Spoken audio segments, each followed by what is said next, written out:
Hey everybody, welcome back to Visual Novel Book Club. I'm your pal Slowby. With me, of course, my good friend Devious Vacuum. Oh, wait, hold on. Never mind her. Oh, there, okay. Delicious Dr. Pepper, Dr. People, Dr. P, DKP, right here. Right. 9 up. I'll try to keep you like to third or later next week. My good friend Turbo C. Hello.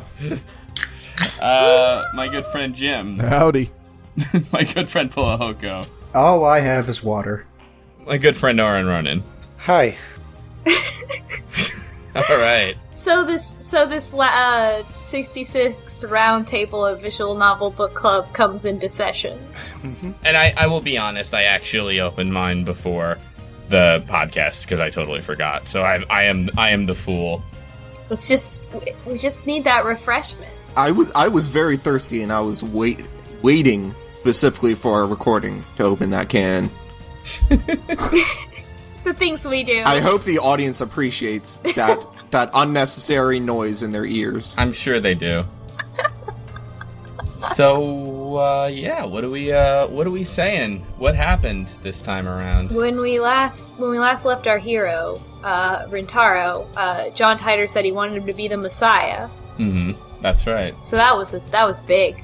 And Rintaro doesn't like that. No, he's not a fan. Apparently, he looks up the meaning in dictionary, because that's the first thing we're greeted with. Mm-hmm. The definition of Messiah, and then definition of Savior. Mm-hmm. So, but of course, I mean, we're a mad scientist. We can't be a Messiah. That's just ridiculous. yeah, we want to plunge the world into chaos, not help it. Yeah. And Rintaro's immediate reaction is to sort of start doubting John Titor. yeah, he's like, I don't believe John Titor anymore. I think he talks to Kurisu about it, and Suzua, and it's like, I don't think whenever anyone brings up Titor, he's just like, I don't think that guy knows. I don't think he's real. Which is tough then, because on all the theories of if this person John Titor, I can't think of any of the characters we've met so far who would think of him as a potential Messiah. Yeah. No, he could be somebody's boss. Like, he could be Suzuha's boss or Moeka's boss, but not not that person. Yeah, I mean, who knows, really? I mean, and also, it is still possible if that person has some information that we don't have yet, so who knows? But I know one person who thinks of Owen highly enough to call him a Messiah. That would be Owen himself. So you're on the he is John Titor train? I don't know. Maybe. I mean, I'm sorry, Turbo. That was. Oh, I mean, I know the answer of who John Titor is or isn't, so I cannot speculate at this point. I say. My only thing about it is, like, Hoenn, or Rintaro now, I mean, is clearly like, I am not the Messiah. Come on. So, unless Rintaro undergoes some kind of transformation or gets some information that requires him to be the Messiah or something like that, etc., then who knows? Unless, of course, he's sending himself messages in the past through Usenet or Atchan or whatever, Who knows? I don't know. That would be hilarious if they used the future teleportation to post messages back onto 4chan. Mm-hmm. Oh my god, like all the John Titor posts are... Those are just the shitposting memes of the future. Yeah, what if he's not actually a time traveler? He's just sending messages back and not actually... What if really far into the future, like, it's like this is the equivalent of shitposting in the future, like sending messages back and trying to change the past? What if they originally wanted to post it on something awful, but they couldn't figure out how to do the $10 payment fee and like the few amount of bytes and all that? Oh my god, they couldn't get a credit card that existed, that sufficiently far back in the past. Right. I was gonna nerd out and be like, well, the token they'd have to send along for the session, but yeah, no, that's a much better way of doing it. So instead of being focused on that, the focus of this chapter shifts to experiments to continue to try to change the past and see if... it was specifically, Rintaro wants Kurisu or Daru to try to change the past to see if he can still detect the change in the world line with his ability that he starts to actually call reading Steiner M, but his ability to detect the change. So he says, well, one of you guys has to do it, and he really doesn't explain himself that much, and Croesus is like, no, I don't want to do it. I refuse to try to change the past.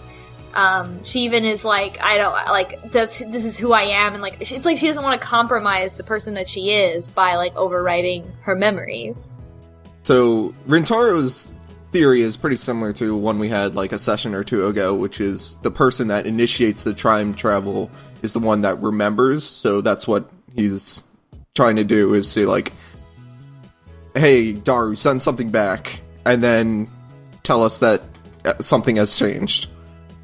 Which is a really easy way to pull a prank on Rintaro. Fair.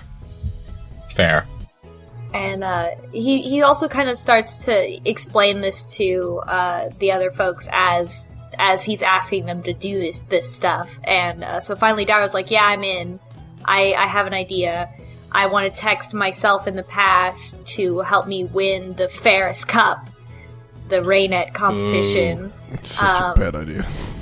Yeah, and also, like, if it changed, he would have already experienced the reward, which is Ferris cooking him a meal, but he wouldn't have actually experienced it, right? Like, so he wouldn't really get anything out of it anyway, but, It depends whether he's going to be like Rintaro or not.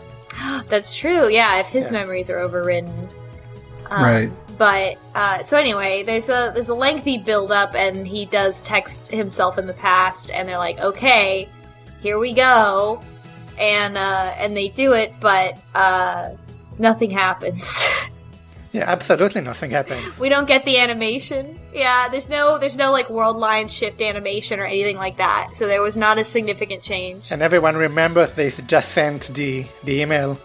Yeah. And we even call up Mayuri and say, hey, did Daru win? Or Daru calls up and frantically asks if he won.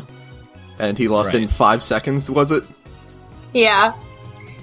So absolutely nothing changed. So nothing changed. So he's still there. I mean, and that makes sense. Like, just knowing Ferris's opening move was not going to be enough for him to be able to beat her at this game that she's so good at.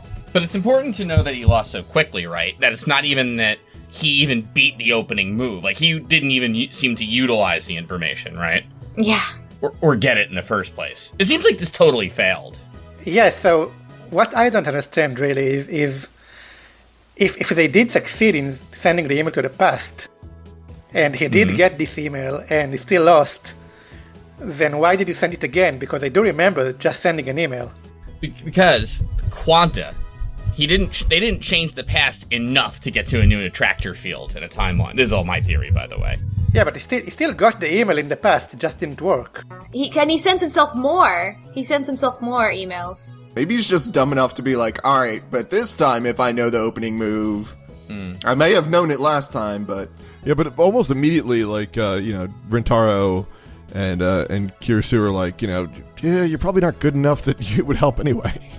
Yeah, I think that's it's more like in service of this joke that there's nothing that he could do to beat Ferris at right now. Well, yeah, it does seem to be just part of a jokey thing, but if we're looking at it like from a serious standpoint, let's say that he did get the email, and now that timeline has changed ever so slightly. Maybe instead of being in one spot in the cafe, he was in a different spot, or he got there a little bit earlier or a little bit later to the point where that information is no longer relevant anymore. Yeah, that's possible, right? I was thinking more like it had more to do with, like, sort of the game's rules around the butterfly effect here.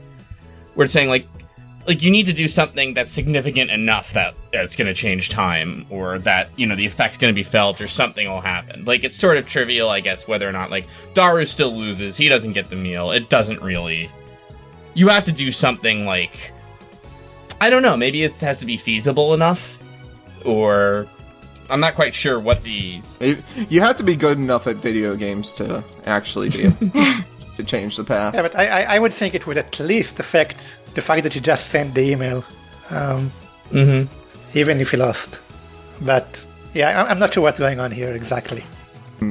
It's a universal constant that Daru cannot win card games. Yeah.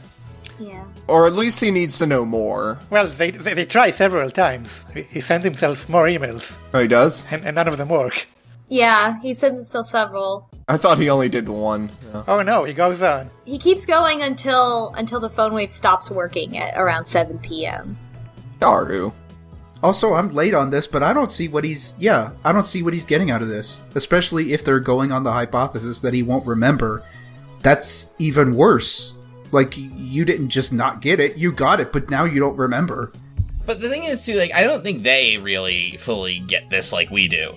You know what I mean? Like, to be totally fair to these teenagers, it's like, you just figured out fucking time travel. Like, I would try this crap, too. Yeah, and it's kind of like, it's provable, but not, like, it's harmless, right? Like, and that's, Well, you know. So it gets a little tricky, because Chris is on the right track, where she's like, I don't want to change who I am. Like, she seems to sort of grasp the gravity of it, but, like... She still has the other people do it immediately. I mean, she's exactly, though. quite apologetic about it. Really. Yeah, that's exactly right. Yeah, because she's like, yeah, what? I mean, I don't want to change it for myself, but, like, I don't know what changing the past will do to the whole fucking world, but that part's okay, I guess. I mean, they kind of saw it with the whole Jellyman thing. Like, they've seen what paradoxes do. Like, I mean, to be totally fair to the story proper, right? Like, the proper response, if you really feel like time shouldn't be messed, is like, I have to take it on myself to destroy the phone wave, so they can't even continue playing around with it, because God knows what'll happen. uh-huh. Yeah. You know? But you couldn't have a story then, so... You know, you gotta allow for a little ideological sloppiness, I guess, here and there. And plus, like, I have to imagine, too, there's probably some part of her that's still, like, we're on the breakthrough of a huge scientific thing here. Like, I kind of want to see it through. Like, I can kind of forgive this, is what I'm saying. But it is worth noting that it's a little weird. It seems a little weird on the surface. I will say, if I'm Daru in this situation, I could understand why he wants to keep sending messages back, because after the first one, you didn't just lose, you lost after cheating. So now it's a matter of pride that, like, now I need to win. Yeah. And the game does call Kirsu out on it, like, because Rintaro mentions to her several times, like, well, you still want to go along with the experiments, right? And she's like, yeah. Yeah. You know, so it does acknowledge that, like, she's just completely hypocritical about this stuff. She doesn't seem to care as long as it doesn't involve her. Right. Yeah. She even mentions, like, responsibility or culpability at some point, like, you know, she doesn't want to be the one pulling the switch, but she wants to know what'll happen. Yeah, I wonder what she does in the future. I mean, to be fair, I wouldn't want to be responsible for somebody being erased, either. Speaking of which, when Daru can't change the past sufficiently to win against Ferris, they start to turn to other people to help out, and Mayuri doesn't want to do it, and then Rintaro's like, oh, who else is a lab mem? Oh, Moeka. And so she contacts him and is like, I want to send a D-mail. I think, is that after the choice you have to make? Because I think at some point, like, Chris is like, I gotta get out of here, and he's like... Oh, right, she asked us to write a report. Yeah, sorry, I didn't write that in my notes. She's like, keep going, keep trying, whatever. Just give me a report on it tomorrow, bye. And he's like, and Rintaro's like, a report? That's for lesser men. Also, to kind of back up a little bit, Mayuri is on board with it, but she can't do it right. Like, she wants to change things, like, what she wanted for lunch. Right. And it's too short a time. They can't get the email sent. Yeah. Yeah, they try to do 1 hour ago, which is 1 second of microwave, and that isn't enough to do a discharge. Right. Yeah. I think, the only thing I found sort of noteworthy, and again, not knowing what's going to happen, is about the choice itself, is that we get a text from Chris, I think while we're talking to Nay and Braun outside. Mm-hmm. Yep. And it's basically like, hey, did you write that report yet? And you can, like, respond with report, which is what we were supposed to do and what I did. But the thing is that, Rintaro's response is something like, I'm not doing the report, or something like that. Which, like, I don't really see how that would affect, like, what ending you get or what story path you're on. I mean, of course, we're gonna see it through, but I'll just admit to being totally like, I guess I was expecting something more significant to have happened. So, but the choice I made you make is the one that actually leads you away from the true ending, because we want to see the other one first. So the actual option that would actually make things happen is not that one. Okay. Either way, though, like, I guess, maybe one of the more options. I guess the right option is probably something more significant happens. But at this rate, as far as we know, Rintaro's just like, I'm not gonna write a report. Get out of town. I mean, I feel like a document describing how time travel works is probably significant in some way. I actually don't remember how it is significant. So, but just having a paper trail, a physical, like, description of it is probably pretty dangerous in what we know about CERN and all that. So Rintaro returns to the lab, or he's like, at some point, or maybe he's in there the whole time. She leaves, and then Moeka contacts the next morning, and wants to send a D-mail. And she's even volunteers, she's like, oh, I want to send a D-mail, and before we even ask. And Rintaro's like, yeah, perfect, great, you're a lab mem, this is perfect for this experiment. But she's like, oh, but I want to send a secret D-mail. And Rintaro and Chris are both like, no. Thankfully. That's not how an experiment works. Yeah. Like, I get it would make the story much more intriguing, but, like, I'm so glad they didn't go along with that, because that's, like... I'm not convinced. I think she sent herself a coded message, basically. Or did they actually look at what she typed? I don't think they ever did. They just believed her. Yeah, here's the thing. She showed them a message, and the message was something like, I don't like this new phone that I have. I'm going to try to convince myself to purchase a different phone. And or to not replace the phone. To just keep her old one. Yeah, and I'm... actually, we'll get to this, but it could easily be that she sent a different message because she's super fast, and she could have written another one. Yeah. Yep. Yeah. So we don't... Yeah, so that... But the story is that she's sending that message. And, so the discharge phenomenon does occur. The timeline changes from 0.57 to 0.52. So, and then we wake up and she's gone. And so it went, the percent divergence went down. Yeah, that's right. It went closer. That's right. It did go down. So my theory about this is that she, decided that she had changed allegiances somehow, and she decided to undo it because she was in too deep, and so she returned from her mission, like she went back to the future, if you will, so the divergence decreased because she wasn't supposed to be there anyway because she was a time traveler, and so now she's gone and not present for that time, which is more aligned with how it should be. That's my theory. So, funnily enough, I totally bought into the drama here, meaning that, like, it didn't occur to me at the time I read it that she maybe had sent a different message. So, when she's gone, because Rintaro kind of starts to panic, because he's like, did we just wipe her out of existence? Like, what the hell happened here? And nobody really remembers. Yeah, nobody else knows who Moeka is. They never met her. Yeah, and it's kind of like, holy shit. And I figured she wasn't gone, but, like, I totally bought into that, what the fuck did we just do here, kind of thing, you know? And then he checks his mail history and he sees that the last email he got from her was from a few days ago, even though in the previous timeline she sent him like a lot of emails later after that. Mm-hmm. So he had met her in this timeline, but she disappeared 4 days ago, I think. Yeah, so she never actually spends any time at the lab. She doesn't get involved with any stuff they're doing. So maybe that was her thing. She's like, I don't actually want to be involved in this. It's too dangerous. So I have a question. And maybe somebody who paid closer attention might be able to answer this.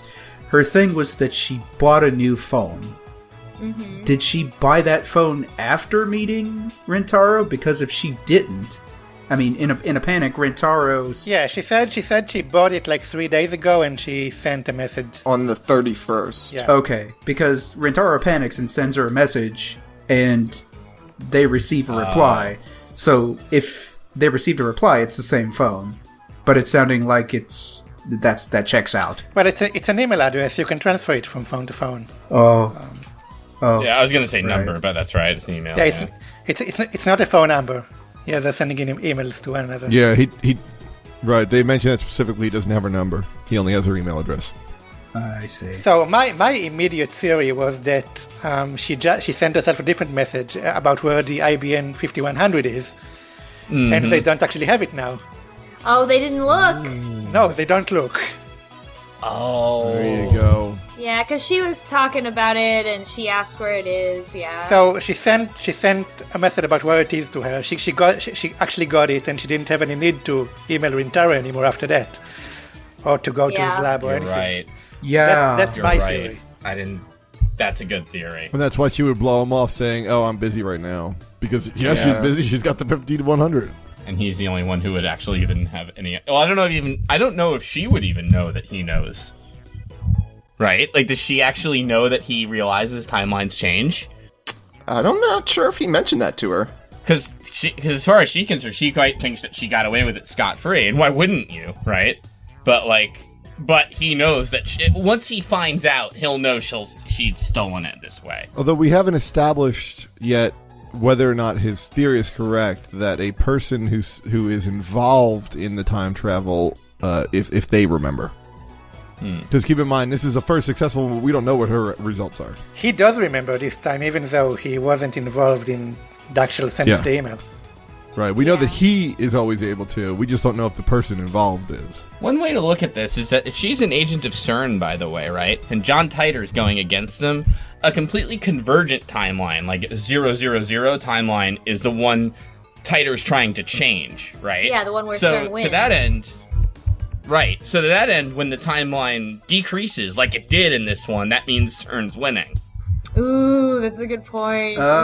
Actually, I don't think that. I think it's the opposite because CERN wants his time to. CERN's winning. Titor's losing. Yeah, CERN wants to Right. maintain this timeline. Yeah. Yeah, Titor wants it to hit 1%. 0%, right? Yeah. Well, I thought Titor said the 0 is based off of their original timeline. Yeah, it's the original timeline from whence they traveled, right? Like when Right, they first so- did their time travel. Yeah. So 0 is the dystopia. Yeah. Yes. Yeah. Technically, we've gotten closer, actually, from the beginning. The beginning of the game, technically, we're at like 1.5, I think, where Chris was dead. And then when Rintaro jumped, and we don't know how that happened yet, that went all the way down to like 6 or so. Well, then that's an easy solution. Just stab Chris. Well, we don't have... Yeah, I mean... I'm sure that'll be the next thing. So, let's see. Rintaro, after realizing that he made such a significant change in the trajectory of like the lab members and stuff like that, he has kind of a breakdown. Nobody really believes him, so he kind of like does a big show about this reading Steiner power and his ability and how it's slowly making him more and more disconnected from causality. It's like very obvious, like every time he does these like asides where he's talking into his phone, like it's so obvious, like it's very transparently just like venting what he actually feels and is afraid of. Like, and I think it's like it's becoming more and more transparent as time goes on because he just like literally is like, oh, I'm worried I'm being disconnected from time. And everyone else is an asshole because it's really, really obvious, like obviously a cry for help. And so he does that, and everyone else is like, would you calm down for a second and just, like, talk about what's really going on? And, Holy yeah. shit. We're gonna... Oh, God. What? I feel like... You sound like you've realized something. Like, I feel like we're gonna reread this, and it's gonna turn out that, like, him talking to himself is kind of like some weird manifestation, like, the organization is in fact CERN and the agency's talking about her. and they're listening to him. Yeah, like, this is one of those things that would make sense on, like, a second reading or something like that. Oh yeah, I thought that way for a while. the asides. Oh yeah, we also mentioned last session that we're not sure why he doesn't just call the organization CERN, and actually, when he's doing this aside into his phone, he actually, or maybe just internally, he actually mentions CERN and the organization in the same sentence as two separate entities. So there's still a disconnect there. Mm-hmm. And I also think that, I mean, he talks about like the way he talks about the organization seems more like the 1% kind of thing, where like they might be like I don't know if they're gonna converge and be like the same entity ever, or if it'll be interesting to see what it does, because it's such a reflection of like his mental state, all of his like the state of his delusions. One thing I like about this chapter is that he has these moments where reality's kind of creeping in on him, and he's like, okay, I may have just erased somebody, I'm kind of freaking out, and he's trying to, especially when he has the time jumps, where everything is just wrong and nobody remembers anything, and he's trying to talk to them and explain to them, and they can't tell if he's just fucking around still or not. Yeah. I love that this game made that the protagonist. Like, the protagonist that we have is already somebody who everyone's predisposed to be like, you're just fucking around. Yeah. It's like the boy who cried time travel. You're always such a kidder, Rintaro. It's like my favorite, like, narrative thing about this game. Like, in writing choice about this game. So let's see, the next thing I have written in my notes is Kurisu being really nice to Mayuri and really mean to Rintaro is biculture. So I think that's when she was like, oh, Mayuri, you can, like, come hang out at my hotel and we'll, like, have a sleepover party. But not any of you, dumb boys. You can't. Get lost. And then they head out, but Rintaro, like, walks Mayuri out the door. And Mayuri has another moment where she, like, talks to the sky or whatever he calls it that she does. She looks up at the sky, and right as she looks up at the sky, there is a shooting star. And she says, do you remember when we were little and you had a really bad fever? And he had a really bad fever during the New Year's in the year 2000. So the Y2K thing, and they were so excited to see, you know, what was going to happen, but he was sick, like really badly sick during that time. He was out for a month. Yeah, he had a fever for a month, is what they say. So something really. He was unconscious for a month. Oh. Yeah, he almost died. Also, can I kind of take over this one for a second, because I really like this scene because Mayuri has this really deep kind of, it's meant to be an emotional moment where it's like, you almost died, but I looked up at the sky with my grandma and my wish was that you would get better, and I repeated my wish 3 times and the shooting star came and then you were better, so it's like I saved your life. And Rintaro's immediate response is, no you didn't. Yeah.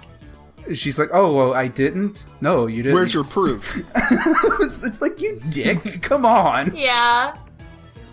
It's so indicative of their relationship, too. But it was very sweet. And also she says, when you recovered from that fever, you described a feeling similar to the feeling that he described earlier when he felt the world line change.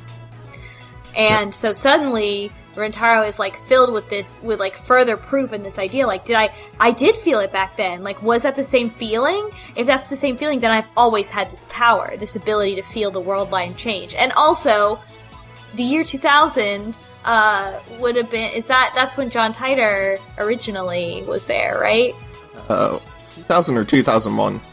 Or was that 2001? What changed in the year 2000? Yeah, I mean, there has to be something there, right? I mean, I try to theorize, but I can't. I have no idea where the game is going there. Maybe it's like literally Y2K. Like maybe like the things that everyone was afraid about happening, like it went back and fixed it, so that didn't happen. Oh, so like Y2K was averted? Oh, Yeah. With the IBM 5100. Yep. Oh, which would make sense. Yep.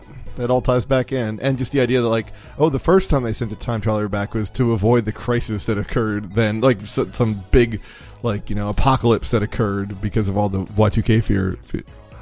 Yeah. But it put us, instead of saving us just from the Y2K, it put us on this track for CERN.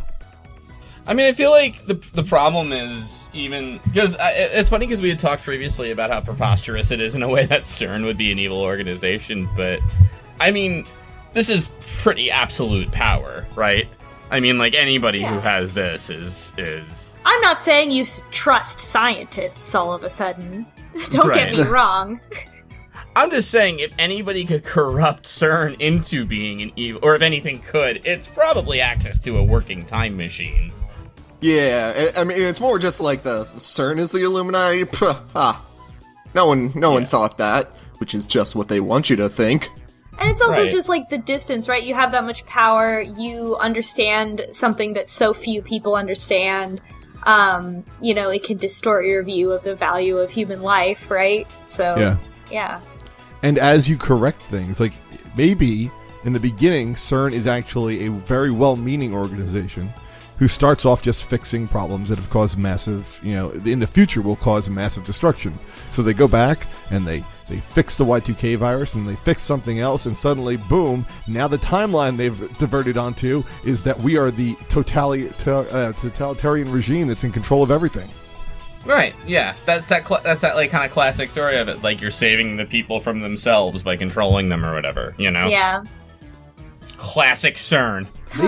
Maybe that's what this dystopia is. Stern has corrected every single thing that went wrong in the past, so there is no free will anymore. Mm-hmm. Ooh. Oh, like the moment something goes wrong, they just go back in time and fix it.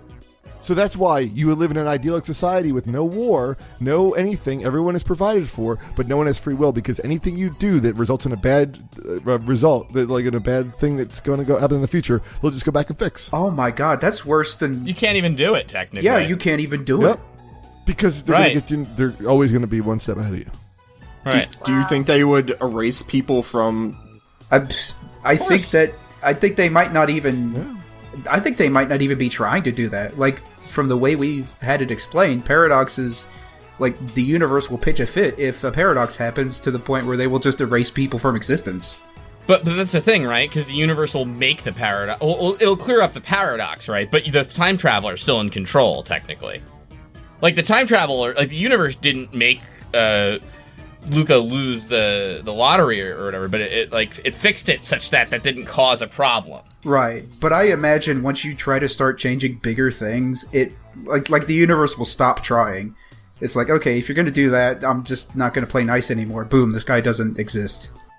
I think the universe... I was actually reading about this too. Like, I think the universe is basically going to stop impossibilities from happening, like grandfather paradoxes and things like that.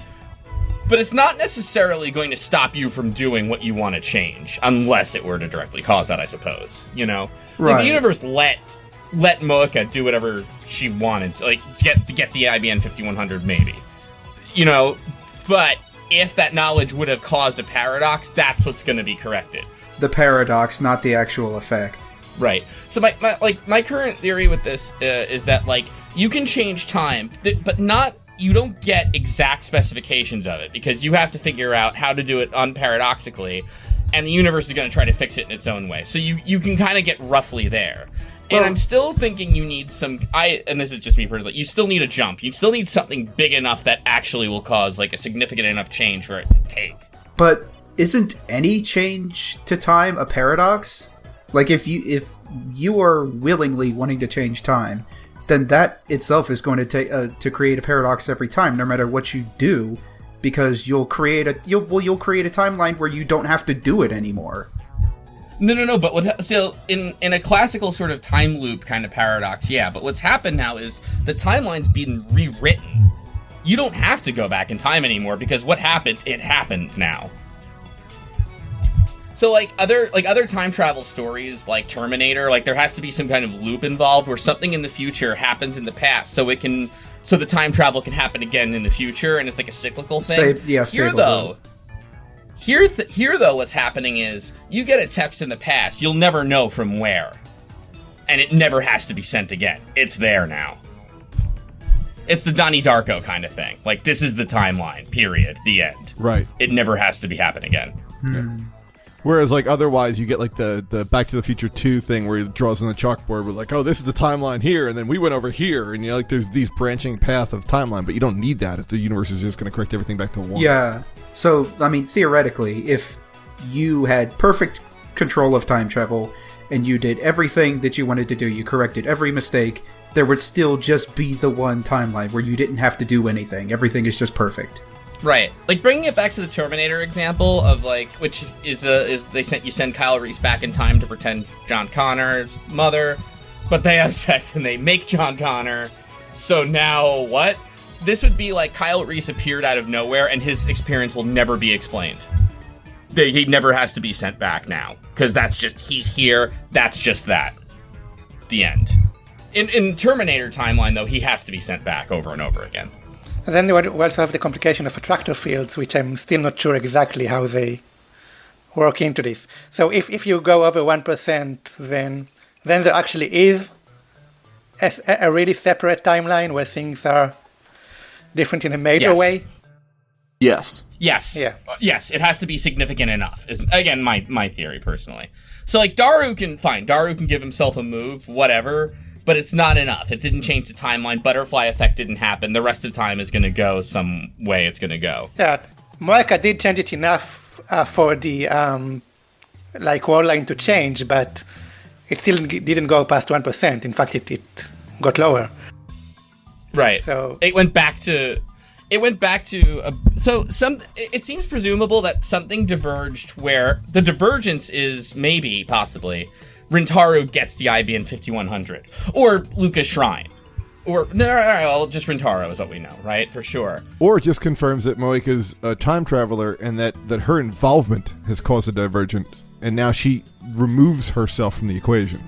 And keep in mind, too, this isn't like a two-dimensional thing either, right? Like, the timeline could be closer to the timeline Titor diverged from, but that doesn't mean it's like she undid something either. It could be like a totally different branch, but happens to be like closer. Like if you think about it three-dimensionally, like it rotates around, and yeah, it's a little closer, but it's different. Oh yeah, like the second rock phenomenon. Like if you threw a rock at a bird and it hit the bird, but then you threw a second rock and knocked that rock aside, but it still hit the bird or something. You know, like what you scientist don't know is? what the result. Wait, hang on. What scientist is going out into the field? Oh, I've got a new theory. Just throws a rock at a bird. Wait, you never heard second rock bird theory? Here, hang on. Let me explain my kicking small dogs theory. I have a computer science explanation for you. It's like fitting a model, right?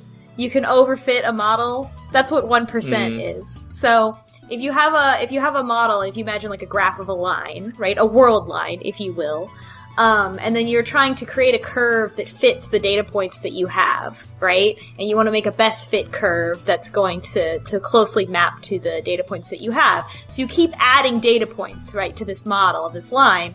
And if they're within a certain variance, then your line's not going to change, or it'll change a little bit, and that's fine, right? But if you have an outlier, in this case, perhaps an outlier of greater than 1%, then it causes a significant change to the line, right? The equation changes, and that's what they're trying to do. So the tricky thing is when you imagine this two-dimensionally, it's easy to say like something like the 0% is like an x-axis, and we're kind of rotating around it or trying to converge on it, or maybe it's diverging away. I'm wondering, though, if it's just like an n-dimensional thing where it's like, yeah, okay, this is closer, but it's actually like on the other side. Well, you can have convergence and divergence in n dimensions. Sure, but like, how much? No, I kind of get what you're saying. It's like we're getting closer, but not in the same way. Like you could be at the same divergence, but in a completely different spot. I mean, my problem, too, is I'm trying to argue my theory for it, which I don't know is accurate either, right? So, okay. I can see overfitting the model. I guess I'm less clear on, basically, is the timeline we've diverged to now, right? Is that closer to Titor's original timeline than we were at the start of the game? Or did this diverge, in a different direction entirely, but it's still closer. It doesn't not really matter. Did Moeka undo something, or did she just create something new? I think for the sake of the story that it's trying to tell, I would guess that the number is closer to what side is winning, because that, like, makes more narrative sense. Yeah, otherwise they wouldn't even show the number. Rather than it just being arbitrary. Yeah. But the thing is, then there's no other endpoint. Like, all you can do is get away from 0 here. Like, we don't know if the quote-unquote winning or correct timeline is, like, 2% or 9% or even what 100% means here. If it means anything, which it seems like it wouldn't, right? Well, but Titor said that that's what he wants is 1%. I mean, you know, it's just it's a story element. We're not even at the part that is going to take up a huge amount of time, which is this next thing, which is the next day Luka shows up and wants to be a lab member. Or we finally ask her, Rintaro asks her to be a lab member, and but Mayuri has invited her over, to try on. Finally, Luka has finally agreed to try on some of Mayuri's cosplay costumes.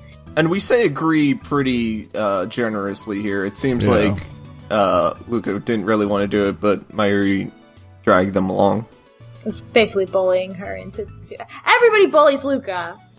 Everybody. Protect well, Luka. except for Kurisu. Yeah, yes, she's the only good one. So, everything about this scene where Luka tries on Mayuri's cosplay is bad. It's a bad scene.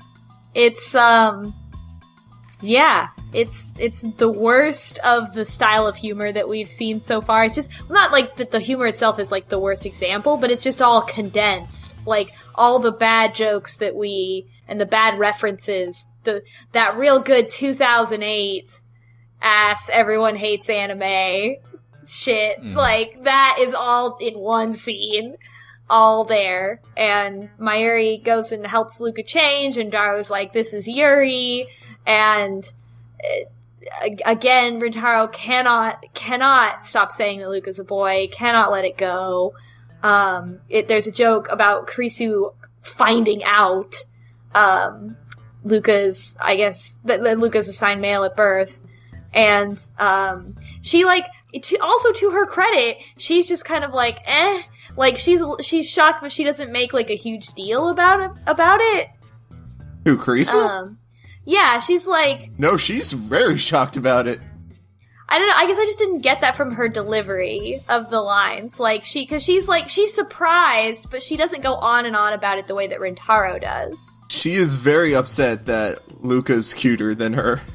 Oh, you're right. She's like, I feel bad. Oh no, she just says the thing where she's like, I feel like I'm a bad woman because this boy is a better girl than me, which is fucked up, yeah.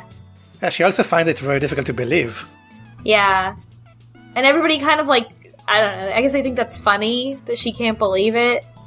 I guess that, I don't know. It's all bad. So, we didn't mention this, by the way, but the cosplay that Luka tries on is it's just a dress, but it is very a high-waisted skirt. I'll say that. Well, not high-waisted. It's a short skirt, yeah. It's a very short skirt, which is just feeding into, like, other trans tropes that of the time period. But this goes a little bit too far. It's an uncomfortable scene. Looking at it now, like, this is what if you at the time, probably it was uncomfortable because, like, they really go way too far. It's not very well written, even if you just take out the differences in 2018 to 2009. It's just they hammer it so much that it gets obnoxious. Yeah, and the whole thing, it's too much of, like, relying on you, the reader, to, like, think that it's funny to reference how this girl has a penis, like, just that's just a great joke to make, and isn't that weird? And it's disgusting, and it was disgusting back then, and it's disgusting now, and also I think it's so, like, it's everybody's being weird to Luka, and yet at the same time, like, Luka herself, it just sucks because Luka herself as a character is an interesting character and like has real motivations and isn't just a walking trans joke. And they just want her to be that so badly in this scene, and it sucks. So I actually took it a little differently, because I think the only really horrible person here is Rintaro himself, and the game knows that. And that's what makes it so hard, right? Because he's the narrator. I mean, Mayuri bullies Luka, but she doesn't really care if she's a boy or a girl or whatever. Yeah. And Dadu actually treats her like a girl. He also doesn't really care that she's actually May. In his gross way. In his own way. In his gross way, where he is also gross about everything. In his gross way, but he's gross in every way, but he mainly treats her as a woman. I'm glad we can all agree on that. Yeah, and Krisu uses the right pronouns all the time. Everyone calls Luka a girl except Rintaro. Yeah, and Rintaro is the one who is like very grossed out by the fact that he's attracted to her and everything, and I think the game is trying to like present it in a negative way. It's just difficult because this is our narrator. And I feel like the world that these characters live in, especially because Luka's dad is like comes across as very supportive. Like it's like the world that they're in is definitely not as transphobic as Rintaro himself is. Right. Which is such an odd thing. The only joke that I think is closest to hitting is like, and this is only if you interpret Rintaro as really oblivious to like everything about gender, and it's just, you know, he sees Luka walking out like, wait, Luka, why do you have your legs shaved? And it's just if you completely like he doesn't get it. Yeah, he just won't. It's just that to me was like another like dagger, because it's like, because she's a girl, you asshole. Yeah. But, and yeah, I'm not sure they definitely are trying, like Oren said, to make him out to be the bad guy here in a way. The thing is also that this is 2009 Japan, and I think Luka herself is not really sure what's going on with her. She's 16 too. I mean, when Kurisu asks her if she's a boy, she says yes. And yeah, 2009 Japan wasn't really very aware of gender issues. It's because there's definitely a read of Luka as like a trans girl who's 16, and she doesn't know. She's not sure either. Like, she doesn't know. Like, you've got your whole society out here like thinking it's weird that you feel this way and are this way, and you don't know, and you're just trying to figure yourself out, and that interpretation also like leads into the next thing, which is that they say, "Hey, Luka, do you want to change the past?" with a text message, and she says that she does, and she wants to change the past so that she is assigned female at birth. And like she even says the line, which I feel like I've heard, so many trans women I know have like referenced and stuff, which is like quintessential, yeah. Yeah, those stories where a guy magically changes into a girl overnight. Sometimes I wish that would happen to me, and that's like the quintessential narrative, yeah, of that. Especially a lot of folks from Something Awful that I know have said like almost that exact same thing. Basically, anyone that's seen that sort of media and is trans is like, oh yeah, that'd be awesome. I wish that were me. But yeah, and the fact that that's included in the game, it's like, oh, like though. So why are you doing this other thing? Yeah, I was like, when I saw that, I was like, do the writers know that they hit the nail on the head with that reference right there? Oh, I think they definitely do, and I think this is actually pretty progressive for a 2009 Japanese game. They put this in Rintaro's voice too. Rintaro is the one who asks Luka, what is your most secret desire? What's your, like, it's not even a what would you do if you could change time, but what is your desire? And that's when Luka says, I would want to be a girl. And Rintaro says everybody accepts Luka the way that she is. Like, Rintaro won't use the right pronouns, but he also is like, Luka, everybody accepts you the way you are, and like the way you are is great right now, but also that your wish is valid. Like he says like the perfect thing. And he also even says to himself, like, Luka should just get surgery. Yeah, he gets very supportive, surprisingly. Yeah, and which is like, this is a thing that I think I get what Oren is saying about, like, you know, the game itself, because it's speaking through Rintaro as sort of like this subjective narrator that we're experiencing a lot of this through, because they put it in Rintaro's voice, and then Rintaro is supportive. So like the scene does change around from a lot of a bad, you know, from they've used Rintaro to make some bad jokes before, you know, kind of really bad jokes, to now using Rintaro to say something supportive. So at least there is an effort to change the way this scene goes. It really makes me wonder what was going on behind the scenes when this was being written, because, like, yeah, it starts, and this is how it handles Luka in general, like, where it starts to veer in a bad direction. The beginning of the scene is always bad, like Rintaro being like, no, he's a boy. But then by the end of it, he's like, oh, I support you, and, you know, we're friends, and I want to protect you, Luka, and all that stuff, and yeah, I don't know. I wonder what was going on. I mean, is Rintaro it just sounds like Rintaro is certainly just very ignorant rather than, like, outright malicious about it. Oh, absolutely. Yeah, like, for all the weird things or all the gross things that Rintaro says, Rintaro, like, does like Luka and considers him a friend. Mm-hmm. Mm-hmm. I think it's mostly stems that he's actually attracted to her in some way, and he doesn't really know how to handle it. So he goes into the gross jokes territory. Mm-hmm.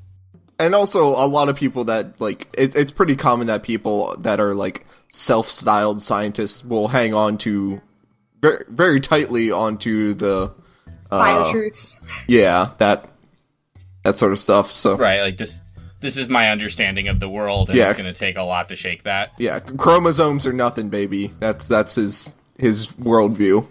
I guess too, if Luka is Rintaro's only exposure to a trans person or anything, you know, any information around that, maybe, I don't know. Maybe this is part of his personal growth journey. I mean, I think it's just her and anime are basically his only reference points. So, and same for Daru, right? Which is why they're so shitty. But their accuracy to the time that they are from and the age that they are is separate than a writer's choice to make them that accurate. Yeah, no, I think the writers knew what they were doing here. I gave them the benefit of the doubt here. I don't know at the end of the day I agree with the choice of, like, making it accurate to what, you know, an 18-year-old guy would believe, cis straight guy would believe, versus, like, if you know that this is true, then, like, kind of, I don't know. I still don't know if I agree with the idea. Like, I could definitely also see it as, like, oh, well, we'll start there and then we'll slowly have him kind of work his way out of it, and that'll be more, like, then our players will go through that as well, and that might be helpful for them. I mean, I'm split in the sense that I think in a perfect world, sure, I would like Rintaro to kind of go on this journey and be like, oh, I was being an asshole, Luka. You don't need time travel to be, or whatever, you know, to be who you are, da-da-da. And everything works out in the end. I also don't want the game to visit this too much, because so far it's been a real collar pull. So... yeah, compared to all of our, like, technical talks and physics that... Right, suddenly... Oh, yeah, give me the SMT talk, or SMTP. No, it's... You know, it's tough. It's tough because we don't know where the story is going exactly, right? Just yet. But it's a weird. I still think it's a weird choice. Like, I still don't know if I totally understand, like, the choice as a writer to be like, I'm gonna err on the side of. I think it's just not understanding how offensive it really is to include that, right? Like, Japan still doesn't understand how offensive some of these jokes are. I mean. Let alone in 2009. Yeah, but, like, with this good intention of, like, I'm gonna show, like, this character's trans, but she's a human being, and, like, you know, she's valid and all that stuff, and yeah. It reminds me a lot of, like, the way that, like, in early 90s TV would address gay people. Like, it was really like, oh, okay, there's, like, you know, it's really uncomfortable. Even writers who may have had good intentions, like, it's just like, oh, these are just kind of, you know, like, stereotypical depictions, even if they end up being good quote unquote good stereotypes. Yeah. Even if they're, like, coming from a good heart. Yeah. Right. Yeah. Like, see, they're just like us, but flamboyant, like that. Yeah. I know you went for, like, the positive angle, but my mind just immediately went to, like, the really, really sketchy, like, 90s Saturday Night Live stuff. Yeah, there's some. Yeah, I don't know what good intention that was. No, I mean, that's what I'm saying. It's like there was no good intention there. No. I get what you mean. Jim means though. It's like if you talk about like Will and Grace or something like that. Not that I watched that, but like, I know the one character on it is like flamboyantly gay, and it's like supposed to be like, hey, look, they're friendly, these weird people. They're just like us. Yeah. Yeah, exactly. Yeah, and then there's Will, the straight looking gay one. The hugely straight-looking gay one who is just like has like almost no gay signifiers and is played by a straight guy. So like that. I'm thinking of the wrong show actually. Then okay. No, there is a very flamboyantly gay man in Will and Grace too. Yeah, one of the major characters is Jack, who's the flamboyant gay, and then there's Will, the basically straight analog. But maybe that's maybe what the writer's going for, right? Where it's like, see, like Yeah, I was referring more to like before that, because like even Will and Grace had at least advanced it a little bit, but like not that I'm saying Will and Grace was great in the late '90s for portraying gay people, but at least weren't they trying to reboot it like this year? No, it's out. Yeah, it is on TV right now. Okay, is it decent? I don't know. Probably not. Yeah. So let's go with the rest of the story here. So that happens, but so Luka's desire here is to be able to send a D-mail back to the past so that she was assigned female at birth. And how do you do that? How do you do that? Yeah. It takes them a really long time to ask the question of if they even had cell phones in Japan in 1992, which, by the way, is the year that Luka was born. Shoutouts. Well, how do you even affect that? Even if you could send a message perfectly back, how do you even make that happen? Yeah, this is another kind of. Oof. Oh, that's easy. No, that's simple. So, if you want your child to be born like at a certain sex, they have to eat vegetables or meat, right? Because if you eat meat, you're gonna have a son. You eat vegetables, daughter. Boom. Yeah. And drink Bud Light, too. Also, I want to go back to this. This is like, this is something they read on, like, the internet. Like, there's no science behind this. This is a real teen thing, though, right? Like, I love this, too, that they're, like, supposed to be all scientists, but still, like, nobody knows anything about pregnancy or how it works, and teens just, like, totally buy into, like, oh, yeah, sure, that's how it works. Oh, yeah, if you want a boy, you gotta eat green M&Ms. I don't think they really believe it, though. Yeah, it's kind of like, It's a science genius. She's supposed to be a science genius. Yeah, I'm just surprised that they're more just, that they even let her send that text message to eat more vegetables, like, versus just being like, that's obviously not true, so, like, there's no way we can do this. But maybe they just don't want, like, they don't want to let Luka down. They want to let Luka at least try. No, they have nothing to lose. Yeah, and it's not like they had any better options. At the very least, they figure out how to send messages to Luka's mother's pager. And what's the message? They talk a lot about what message they can even send. Yeah, they talk a lot about what each byte will be and how pagers work and how it needs to have two bytes per character and all these things. So we are limited to a 16-word message, I think. Yeah, because pagers in Japan at that time could only get numbers, and then they had a system for converting numbers to hiragana, and you needed 2 digits for each character, and yeah, it's a whole story. So it's like eat veggies number 4, a healthy kid, or something like that is how it Eat veg. Eat In veg. English. Yeah. Eat veg for healthy kid. But then it fucking works. They send it in the timeline diverges. And it goes closer to 0 from 0.523 to 0.4569. Nice. But that's where it ended, so we don't know what the effects are. Yeah, we don't know. We'll find out next time. None of us actually stopped reading at this point, though, did we? I did. Because I already know, but... I read a little bit ahead because I had to know. Shocked. I am absolutely shocked that T-Back read ahead. Holy crap. I am a little bit worried about what's going to happen, actually. That's why I stopped reading. What are you worried about? Well, I don't think it's going to go off without a hitch. No, I'm worried it's going to do like the opposite. I'm worried that like What's the opposite? years and years in the past, Luka's mom was looking at her pager and swerved her car and died. Oh, okay. I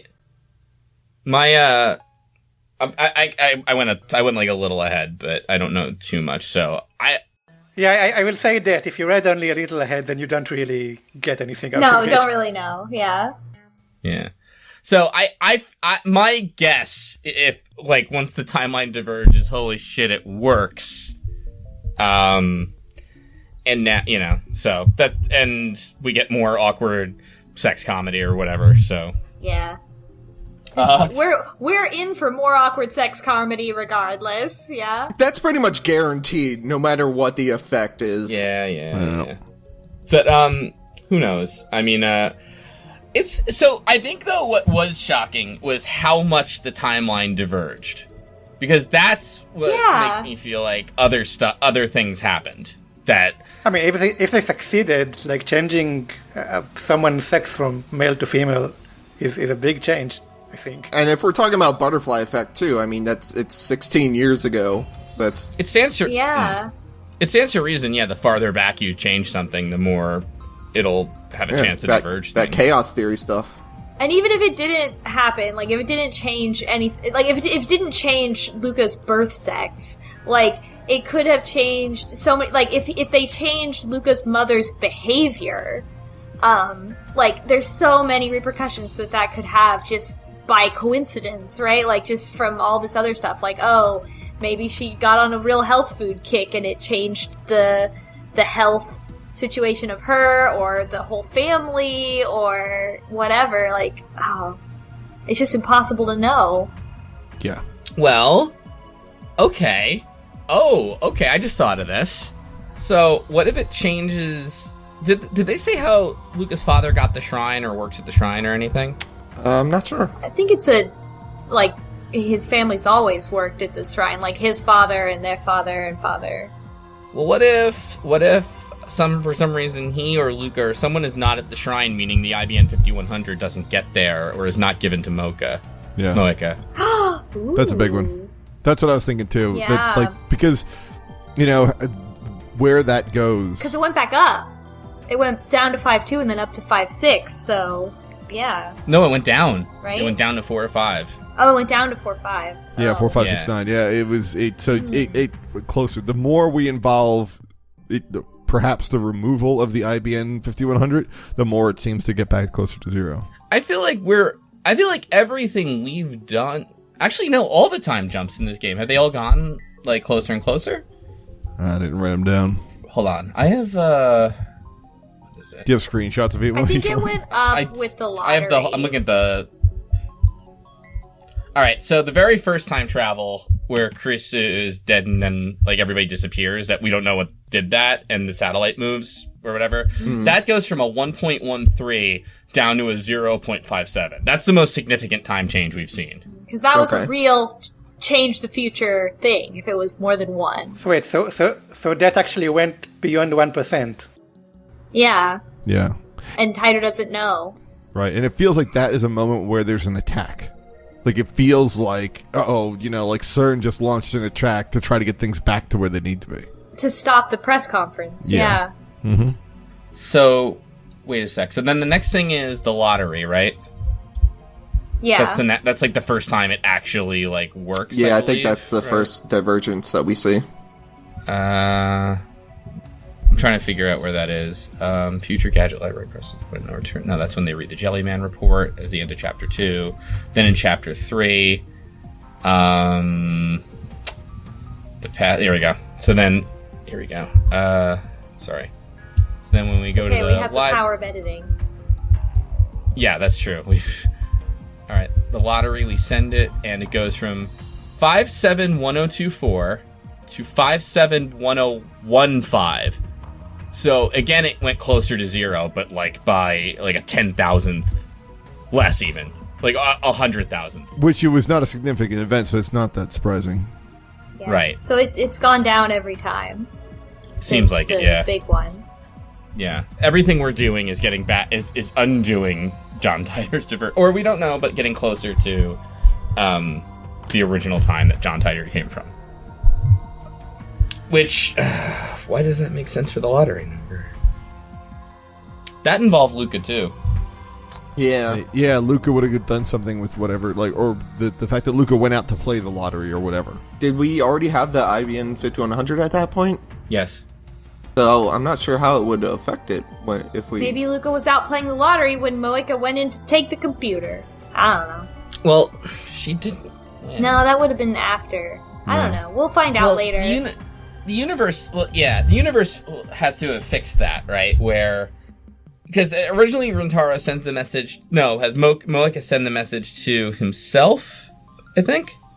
Right? Is that how that goes? But then it goes to Luka for some reason, and she messes up one of the numbers. Yeah, well, past Rintaro told Luka to play the numbers instead of playing them himself. Oh, okay. Yep. That's right. This is so heady. So, yeah. We'll see, I guess. I feel like there's gonna be a point where they're gonna have to be like, shit, we have to combat CERN by using their own methods of like we have to specifically do things so that our behavior changes in the past so that we don't make the mistakes that we know that we made. Yeah. So we'll see when that turning point happens. I learned a lot about quantum physics, by the way. Oh yeah? You want to share with the class? You got enough for everyone? I learned about the dual nature of light and matter. That's right. And as well as quantum observer effect, which quantum observer effect is very cool. Yeah, I disagree. I hate it. Why? Because it makes you think about God?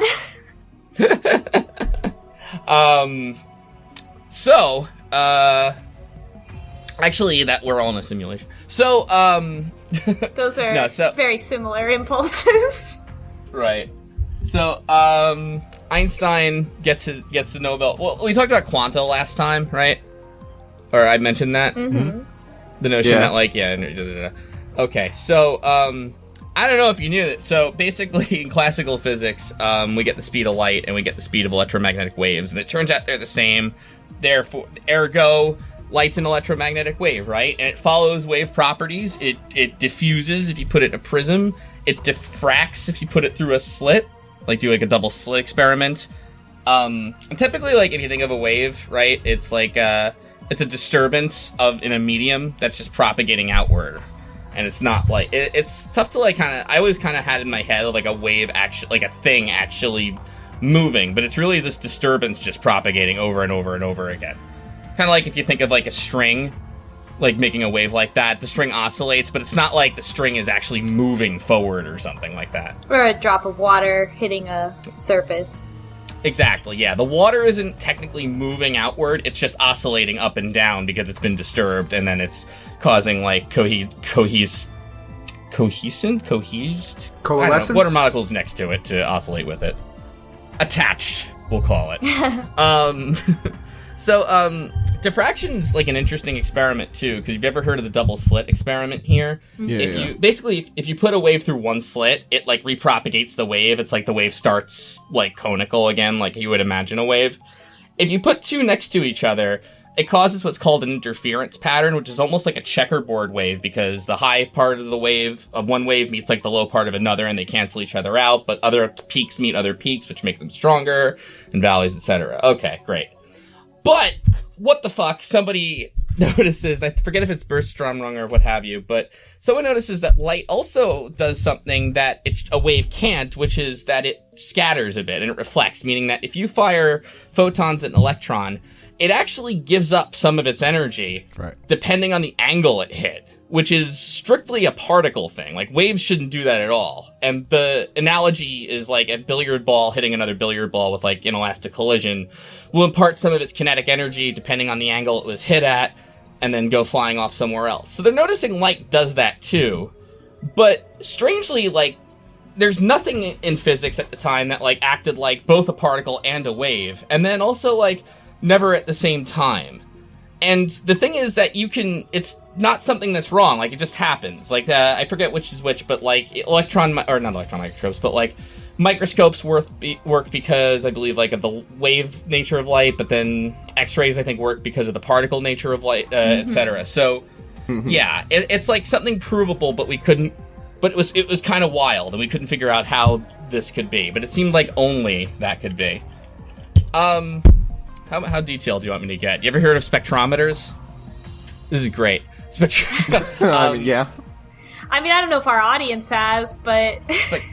So, if you ever wonder, well, hey, I have a gas here, or some kind of element, how do I tell what element it is, right?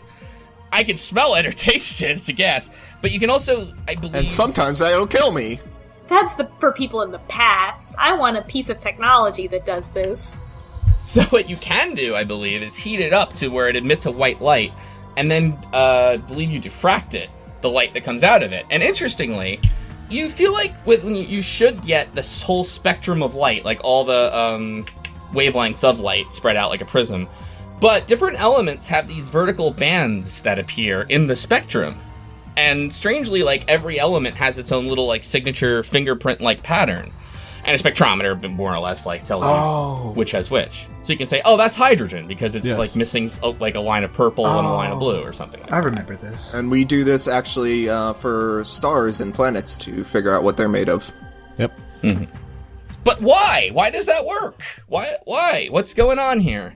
So this guy, I want to say his name is Worthington. It doesn't matter, because he's wrong. Came up with this idea known as the plum pudding model of the universe. Or of the atom, excuse me. I don't know why, but basically he's like, they knew that there are positive things in atoms that had mass and that there are electrons in there with negative charge, but positive attracts negative. How does this work? He goes, what if it's like a big thing of plum pudding and you just have these electrons randomly distributed like raisins in plum pudding?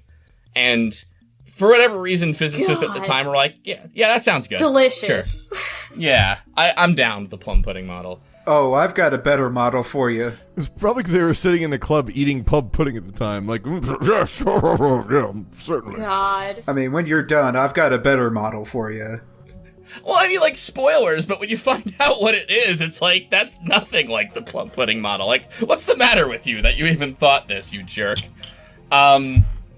So, they do this experiment where they fire electrons through gold foil, thinking that what's going to happen is the electrons are going to hit some of the other electrons, and they have like a little like detector thing around it.